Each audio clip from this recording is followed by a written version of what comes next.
la abominación asoladora de la que habla la Biblia aún debe ocurrir.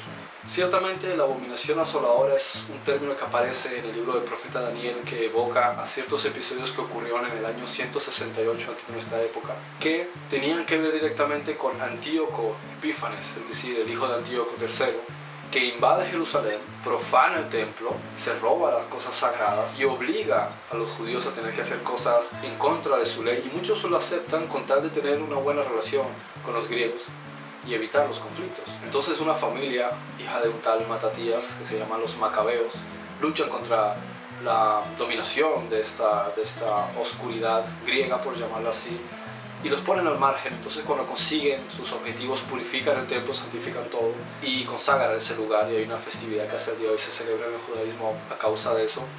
Y ese periodo desde la profanación hasta que se consigue santificar el lugar santo se denomina las 2300 tardes y mañanas en la visión de Daniel. Ahora bien, ¿dónde viene la confusión respecto de este tema que está tan claro dentro del judaísmo? Y es porque se confunde mucho el sermón escatológico a causa de las palabras de Jesús que no se entienden bien. Jesús hablaba sobre tres cosas. Los discípulos le preguntaban sobre los edificios del templo y sobre su venida. Entonces él le respondió sobre eso y sobre lo otro, dos temas. Solo que también le preguntaron sobre el fin del siglo, pero lo segundo tenía que ver con lo tercero. Entonces él les dice: cuando vean las señales del profeta Daniel, de esa abominación de la que él habló. Sin embargo, él no habla de algo que ellos ya sabían que había ocurrido. Se estaba refiriendo a los últimos versículos del capítulo 9, donde se menciona a Jesús, es decir, se habla de la venida del Mesías, y también se habla de Tito, y se habla de Vespasiano, y se habla de Adriano, y todas esas cuestiones que vinieron sobre los judíos antes de que fuesen expulsados de su tierra. Eso es a lo que se refería en ese contexto, por eso dijo la abominación de la que habló Daniel ahí.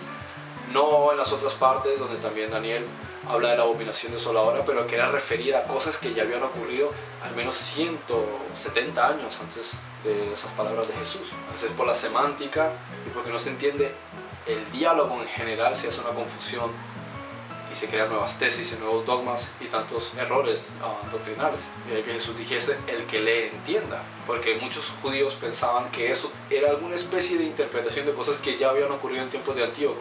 Y lo cierto es que no. El capítulo 9 de Daniel engloba cosas que son realmente posteriores a Antíoco. Entonces hay una abominación asoladora que es en sí la abominación asoladora, que fue lo relacionado con Antíoco Epífanes en el año 168 a.C.